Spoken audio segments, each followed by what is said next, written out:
teman-teman, balik lagi di channel YouTube aku, Risma N Rahmawati. Nah, konten aku kali ini masih di seri Obama, Obrol bersama Risma.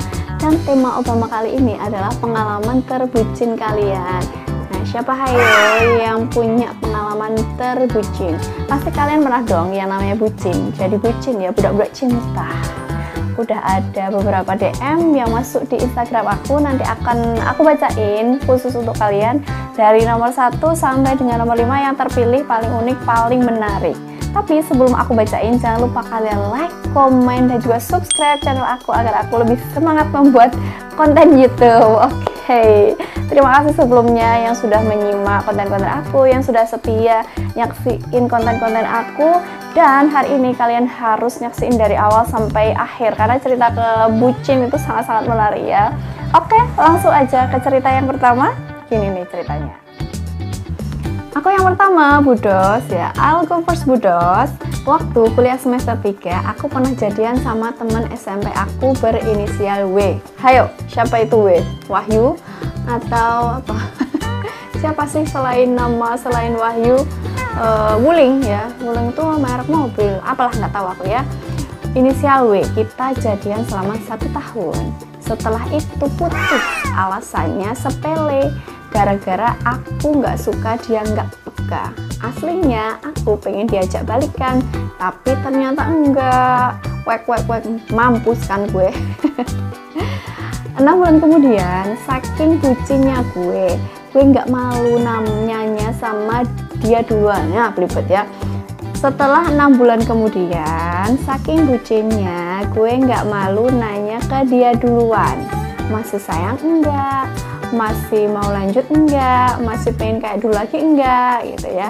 Seketika pamor egois gue langsung hilang sirna entah kemana. Dia jawabannya udah deket sama cewek lain. Runtuhlah pertahanan aku, galau segalau-galaunya. Tapi setelah itu dia kasih lampu kuning dong. Dia bilang tunggu aku dulu ya, mau nyudahin hubunganku sama si cewek yang lain tadi ya, cewek dia yang lain yang lagi deketin gitu ya. Dan setelah berbulan-bulan aku nungguin, ternyata aku baru tahu kalau dia nggak mutusin, tapi malah makin lengket. Emang udah jadian sejak sebelum aku tanya mau balik. Campur aduk aku di situ. Sia-sia aku nungguin berbulan-bulan. Malu, sedih, sebel, jengkel, marah jadi satu. Sampai remak. Ngapain suruh nunggu kalau emang dia udah jadian? Semakin lama, nggak semakin jauh, malah semakin lengket kayak perangko. Itu level kebucinan aku paling goblok.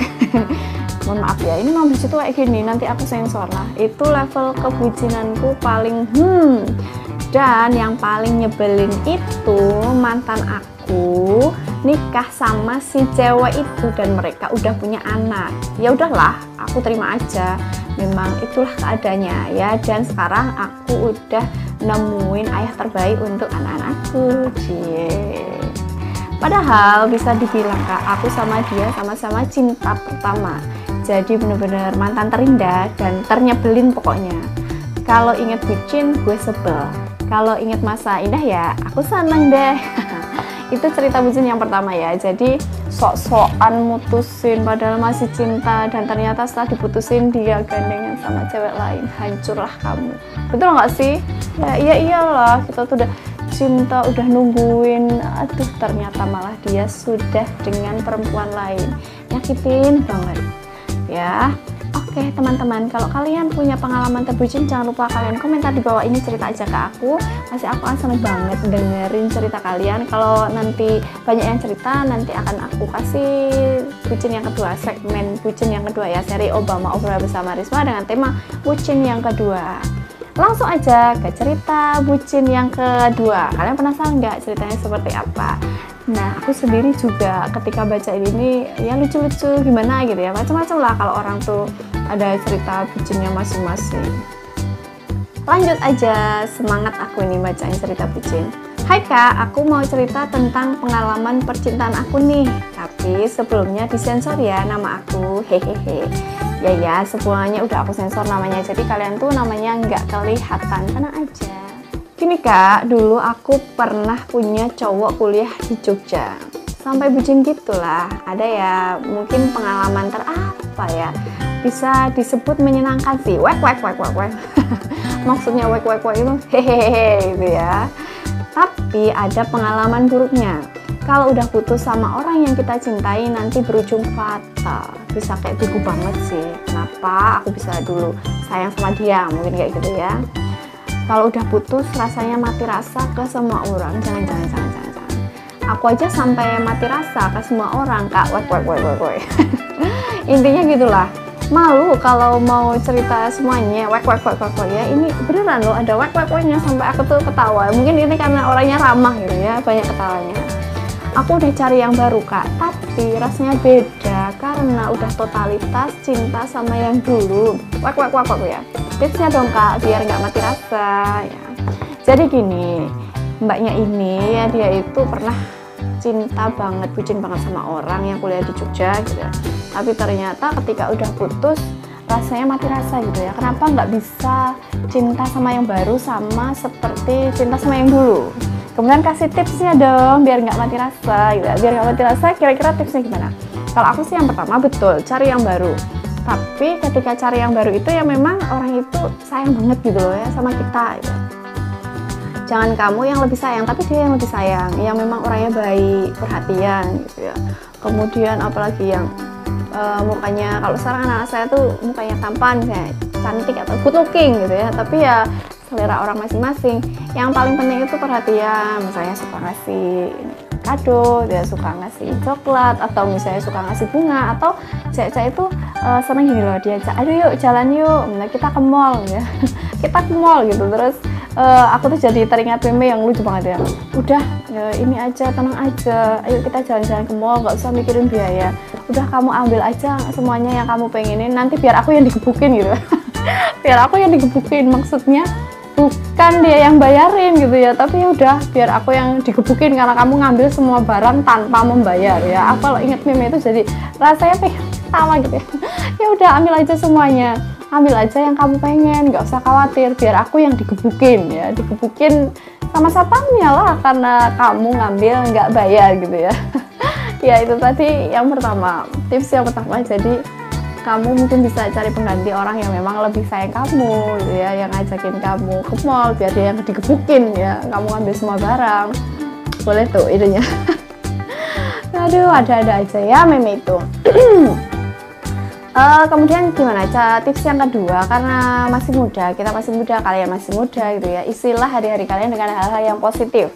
Misalnya kamu mengejar cita-cita apa yang kamu inginkan, fokus sama pekerjaan. Kemudian kalau kalian itu selebgram ya berarti harus fokus dengan Instagram kamu ya, suka ketenaran, kepameran ya silakan itu dikembangkan terus bakatnya, dikembangkan terus cita-citanya, keinginannya sampai kamu jadi orang yang sukses. Karena aja kalau kamu tuh sukses pasti banyak orang yang nyantol gitu ya, siapa yang pengen gitu ya, yang cewek kalau kita sukses yang cowok deket, kalau kita cowok yang cewek juga deket. Kalau ada yang sukses tuh aman lah pokoknya, walaupun nggak tampan, nggak menarik, nggak rupawan, tapi nggak harus good looking, tapi kalau dia mapan itu pasti akan menjadi pertimbangan tersendiri gitu ya.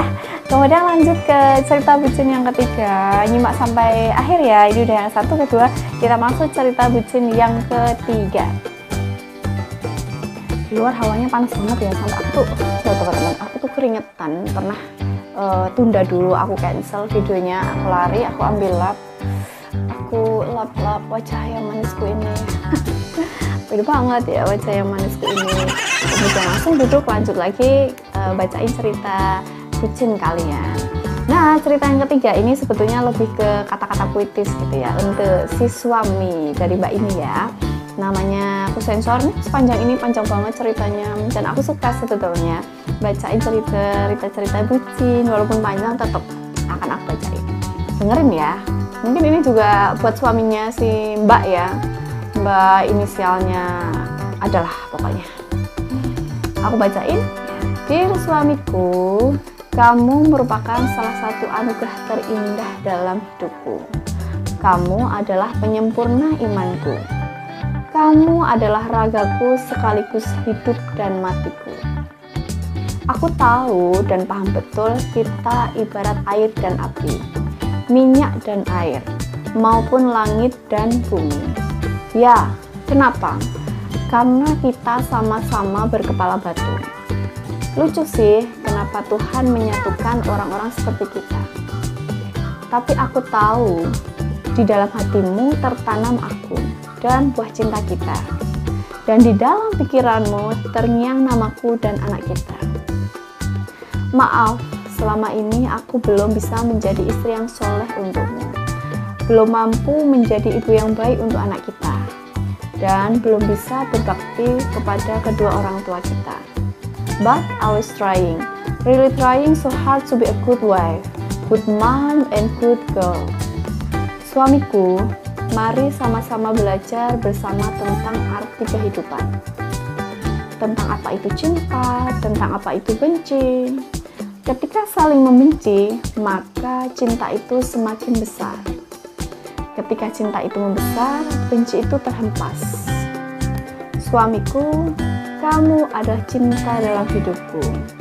Mungkin aku adalah manusia terbucin sepanjang masa, sedangkan kamu adalah manusia tercuek sepanjang abad. Sehingga kata I love you dan I miss you jarang terucap karena super sejarahan rumah tangga kita. Aku banyak sakit hatinya. Kalau aku bilang I love you, kamu nggak pernah jawab. Sedih. Sayang, tetaplah menjadi dirimu yang mencintaiku dengan caramu. Tetaplah menjadi kamu yang membuatku perlahan memahami arti kedewasaan. Tetaplah mencintaiku meski aku tidak sempurna. Doaku selalu menyertaimu. 26 Mei 2021. Aku masih membucin dan mencintaimu. With love, Hot Moms. Duh, nangis bikinnya. Aku jadi juga ikut terharu nih ya. Panjang banget ceritanya dan maaf tadi aku banyak ngelihat ke teks ya daripada ke layar karena memang pengen fokus bacain. Jadi ini adalah seorang ibu yang penuh cinta dan kasih untuk anak dan suaminya. Walaupun si suami ketika dia bilang I love you, I miss you, nggak pernah jawab, tapi tetap perhatian. Nah kadang-kadang gitu ya teman-teman, ada tipe-tipe cowok itu yang romantis, ada tipe-tipe cowok yang cuek. Tapi yang terpenting walaupun dia cuek, nggak romantis di sosial media gitu ya, tapi di dunia nyata, di kehidupan nyata itu dia perhatian, dia sayang sama pasangan, sayang sama suami, sama istri, sama anaknya ya, sama suami kalau dia perempuan. Tapi kadang-kadang yang namanya perempuan tuh kita tuh juga butuh pengakuan gitu ya, pengen pengakuan misalnya dijadikan cerita di Instagram atau story di Instagram, dijadiin status hubungan kita. Bukan maksud pamer bukan, tapi kita itu pengen diakuin ya.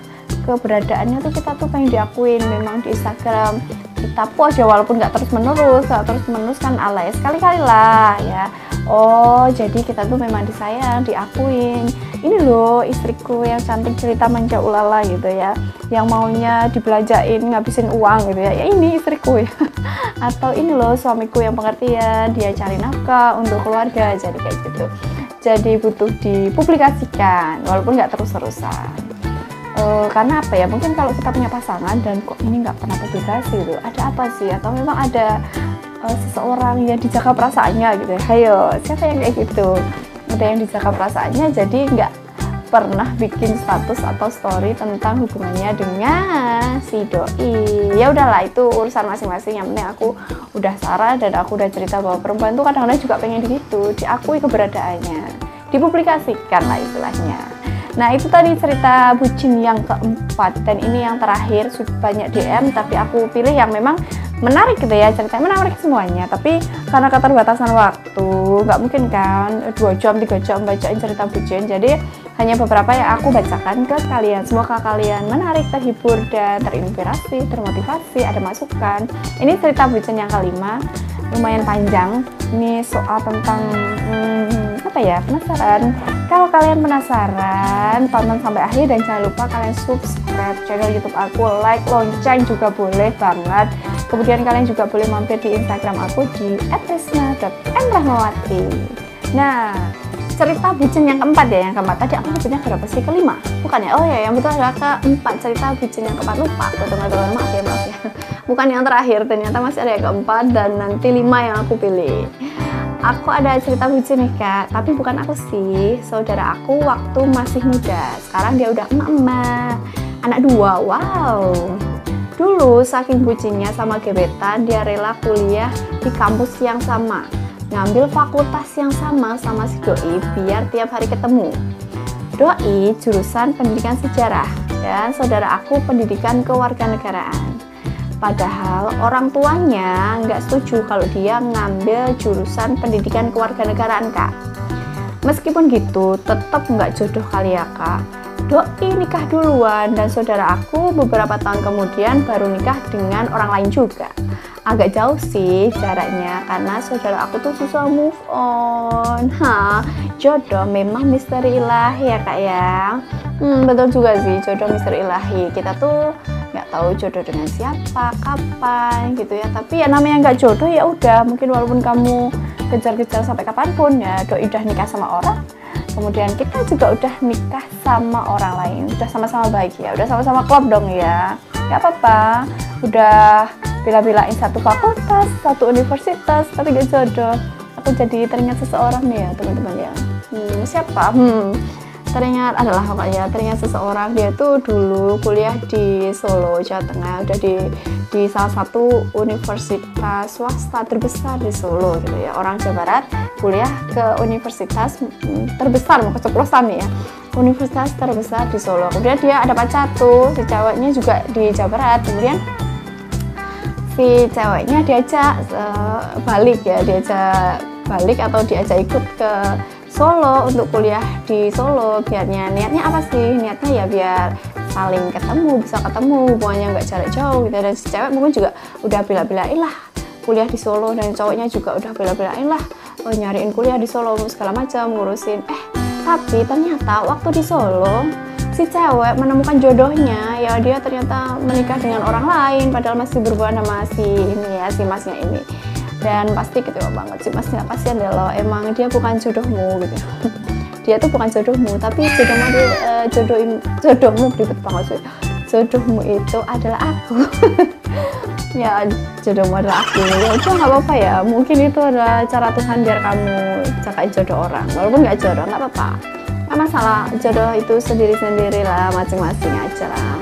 Ya itu namanya cinta, itu kan ada gelombangnya sendiri, ada sedihnya, ada suka, ada dukanya. Bukan jodohmu berarti jodoh orang lain gitu aja, nggak usah diambil ya, sebagai kenangan aja, lewat. Masa lalu tuh ya udah masa lalu, yang penting adalah masa depan kita berdua. Yeay. Ya langsung aja. Ini yang terakhir, cerita bising yang terakhir, yang benar-benar terakhir ini ya, yang kelima. Kayak apa? Penasaran nggak? Kalau penasaran langsung aja, nggak usah berlama-lama ya. Lanjut cerita bucin yang kelima, yang terakhir. Jadi gini kak, dulu aku pernah kuliah di Jakarta selama 2 tahun karena hanya mengambil D2. Di tahun yang pertama, ketika libur panjang sekitar 3 bulan, aku diminta untuk mengajar di sebuah pondok pesantren yang waktu itu sedang membutuhkan tenaga mengajar SMA dan pembina asrama putra. Kebetulan waktu itu pembina asrama putri hanya 1 orang. Karena di situ aku hanya mengajar, jadi tidak ada untuk niatan yang lain. Ya memang fokus untuk ngajar gitu ya. Tapi mau nggak mau aku harus mengetahui siapa partner aku, ya pembina putri di situ. Karena memang dia satu-satunya partner aku di situ. Setelah tahu orangnya, aku hanya menyimpulkan kalau dia memang cantik. Tapi hanya menyimpulkan, sekedar menilai aja sih kak. Nggak ada keinginan apa-apa, lebih dekat.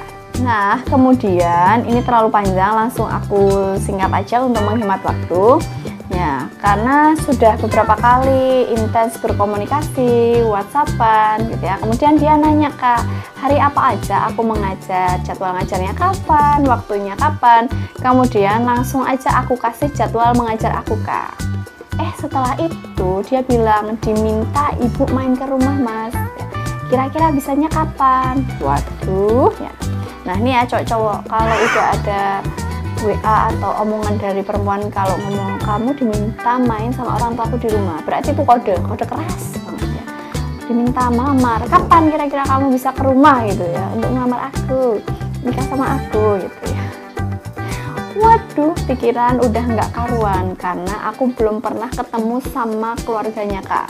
Dan tiba-tiba diminta main ke rumahnya. Tapi ya namanya laki-laki, diminta ketemu orang tuanya, ya pastilah kemana arah tujuannya kalau nggak ke situ. Meskipun aku nggak ada pikiran untuk dekat awalnya sama dia, tapi aku tetap menyanggupi undangannya Kak. Singkat cerita, aku main ke rumahnya dan ketemu sama bapak ibunya. Setelah ngobrol bareng-bareng, basa-basi, kemudian makan bareng di rumahnya, kemudian ibunya tanya, "Mas, mau nggak nikah sama anak saya?" Meskipun aku sendiri belum ada rasa sama dia, tapi ya udahlah, aku iyakan aja. Jadi kepaksa nih, kepaksa. Kalau kepaksa jangan. Awalnya Kak, waktu aku belum mengizinkan aku menikah, tapi ya karena waktu itu ada beberapa hal kemudian dipertimbangkan. Ortuku sampai datang ke pondok pesantren menemui dia, calon aku, dan dites hafalan suratnya. Wow. Akhirnya ortuku mengizinkan aku untuk melamarnya. Khitbah ya. Khitbah, tahu nggak khitbah? Dilamar. Namun waktu akad masih belum ditentukan karena aku masih sibuk di Jakarta Kak.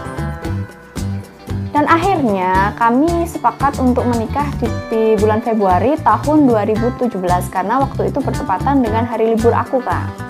Namun karena sebuah alasan dan karena salah paham, akhirnya pernikahan aku diundur sampai bulan Mei. Tapi sebelum bulan Mei, tepatnya di bulan Maret, pihak perempuan membatalkan pernikahanku Kak.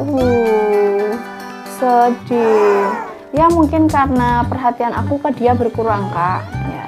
Karena waktu itu aku fokus ujian dan dia seuzon di Jakarta, aku dekat sama cewek lain. Terus waktu aku ke Jogja ada acara daurah bahasa Arab. Di situ aku benar-benar sibuk sampai aku nggak ngabarin dia. Dan dia seuzon lagi di Jogja. Aku ketemuan sama mantannya, padahal enggak. Sekarang udah 4 tahun berlalu, dia udah nikah dan punya anak satu ya. Ya namanya belum jodoh, memang belum jodoh. Ya memang belum jodoh sama dia, ya nggak apa-apa ya, nggak apa-apa Mas, memang belum jodoh, jadi nggak masalah. Karena pada awal-awal kan aku baca dari cerita Mas ini memang belum yakin gitu ya, nggak ada niatan memang untuk dekat, hanya sekedar mungkin mengagumi, wah dia cantik gitu ya. Kemudian memang direncanakan bulan Februari, bulan Maret udah putus, ya udah nggak apa-apa, nggak jodoh, karena ya kita nggak pernah tahu jodoh itu kapan. Mungkin ada yang usia 26, 27, 28, 29, ya udah kita jalanin apa yang menjadi pilihan kita. Jangan mengukur kehidupan kita dengan kehidupan orang lain, jangan mengukur sepatu kita dengan sepatu milik orang lain, karena nggak sama ya. Walaupun kadang-kadang warganet, netizen atau orang itu kan nyinyir gitu, kapan ya udah punya pasangan belum, kapan nikahnya. Nanti kalau udah punya pasangan ditanya kapan nikahnya. Kalau udah punya pasangan udah nikah ditanya lagi, wah udah hamil belum nih, udah punya anak belum. Kalau ditanya udah punya anak satu, tanya lagi kapan nih mau nambah lagi ya. Namanya orang itu ada tipe-tipe dua orang. Yang pertama itu memang perhatian gitu loh ya, ditanya kapan nikah, udah punya anak belum, udah hamil belum gitu ya. Ada yang tipe yang nomor 2 memang nyinyir aja sih, nggak ada pertanyaan, ya udah tanya aja, kemudian menyudutkan gitu. Ya walaupun aku sendiri pernah mengalami pengalaman yang membuat aku sebetulnya sedih. Kenapa? Karena dulu aku punya teman gitu ya, sebetulnya aku niatnya tuh perhatian, udah hamil belum. Saya nggak tahu ya dia udah hamil belum, tapi aku tanya udah hamil belum, kemudian dia jawab belum gitu. Kemudian aku kan tahu ya, karena lingkungan orang-orang hamil tuh pertanyaan setelah menikah hamil itu menjadi sesuatu hal yang sangat riskan. Karena ada orang yang kadang-kadang hatinya terlalu peka gitu ya, terlalu diambil hati, tersinggung. Padahal aku tuh niatnya perhatian, bukan niatnya untuk menyudutkan ya. Udah hamil belum? Aku mendoakan, nggak apa-apa, nggak usah dengerin kata orang. Yang penting fokus aja, insya Allah segera hamil gitu. Tapi ternyata dia menerimanya lain dan menjadi suatu hal yang nggak baik. Padahal aku udah minta maaf. Ya udahlah, ya udah lupain aja itu ceritaku. Gimana kira-kira cerita bucinnya? Kalau kalian punya, ingat kalau kalian punya cerita bucin langsung aja komentar di bawah. Kurang minum kayaknya. karena terlalu banyak ngemeng ya. Kalau kalian teman-teman punya cerita yang bucin, langsung aja kalian komentar di bawah ini. Aku tunggu biar kita ada segmen yang kedua, cerita bucin. Sampai di sini dulu. Terima kasih yang sudah mendengarkan dari awal sampai akhir. Jangan lupa subscribe-nya, loncengnya juga boleh. Simak video aku selanjutnya. Wassalamualaikum warahmatullahi wabarakatuh.